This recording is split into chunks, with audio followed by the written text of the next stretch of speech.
You may have seen the CBC television production of The Tudors, the story of King Henry VIII.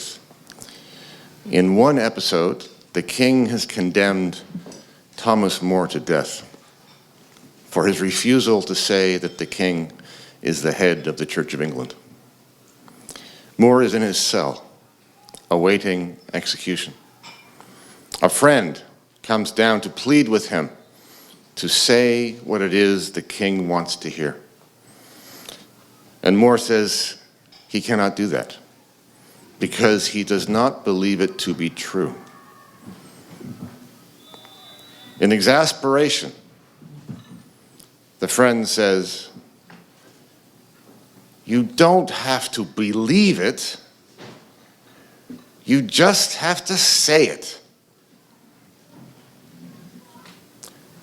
When your brain makes that calculation, you know you are under the thumb of a tyrant. And Thomas More lost his head. Here is what I don't believe. I don't believe in equality, diversity, or inclusion. At least not as the Law Society defines those terms. I also do not believe or agree that I have an obligation to promote those things. There are no such obligations in either the Human Rights Code or the rules of professional conduct. The Law Society does not say I have to believe them, these things, but it does say I have to say it. If I don't, I won't lose my head, but I might well lose my license. The resolution asks whether or not this is an unjustified form of compelled speech. Let's deal with compelled speech first. The recommendation says that the Law Society will require every licensee to adopt a statement. To require is to compel, and a statement is speech. So, on to unjustified.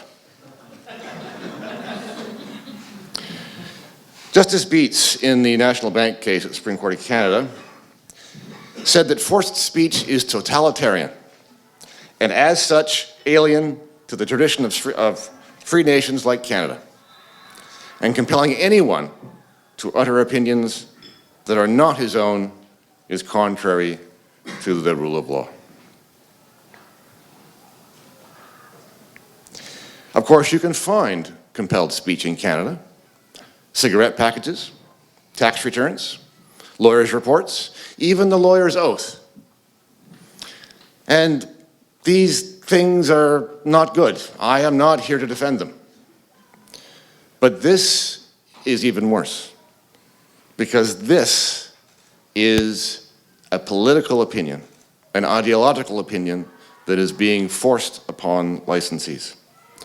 This is establishing progressive ideology as a professional norm. Now, how can I not believe in equality? Well, in fact, I do. I believe in formal equality. I believe in equality of application. I believe in the idea that the same laws and standards should apply to everyone. That idea that is at the heart of modern Western democracies and the rule of law, that like cases should be decided alike. That is not what the Law Society means by equality. They mean substantive equality, equality of outcome. They say so on their own page. And I quote, "Equality does not mean treating people the same." The prominent American black conservative thinker Thomas Sowell says, if you profess a belief that the same rules and standards should apply to everyone, 60 years ago, you would have been a radical. 30 years ago, a liberal, and today, a racist. And he is right. The Law Society is saying, essentially, that if you do not embrace equality of outcome, if you insist upon believing in equality of application, then you are a racist. The regulator has become an ideological bully.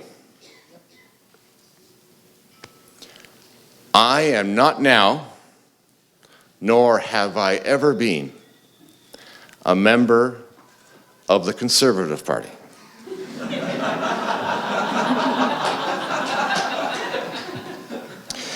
Keep in mind that those two kinds of equality are mutually exclusive. You cannot have both. Everyone is different. So if you apply the same rules to everyone, they will end up in different places. If you insist that everyone end up in the same place, then you must have different rules for everybody because everybody is different. The two things cannot coexist. You must choose one. Now, it seems to me like the regulator thinks it might be on thin ice here. Have you kept track of the contradictions and the ways they have tried to defend it? When this first came out, the language was that each lawyer must, quote, express a personal valuing of equality, diversity, and inclusion. That language is no longer on the website.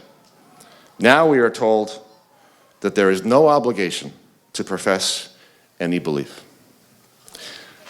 There is a statement of principles, but no principles need be stated. They also say now that the obligation to promote doesn't mean promote exactly, but it does mean prevent, sort of. Both of which are positive obligations, and neither of which are established either in the Human Rights Code or the rules of professional conduct. This is the tip of the spear. This is beginning to spread. This is not the only trick in the Law Society's barrel, and it is going over to other groups as well. Teachers, doctors, applicants for federal grants. You must profess the values you're offered, or they will cast you out. You must tick the box. They don't have to believe it, but they do have to say it. Today, we are having a civilized debate amongst friends. But I fear this issue will not be resolved through civilized debate. This is the application of raw power happening right in front of you. This is the way societies slide into darkness. Do not accept it. If this is not defeated, be very afraid. Thank you very much.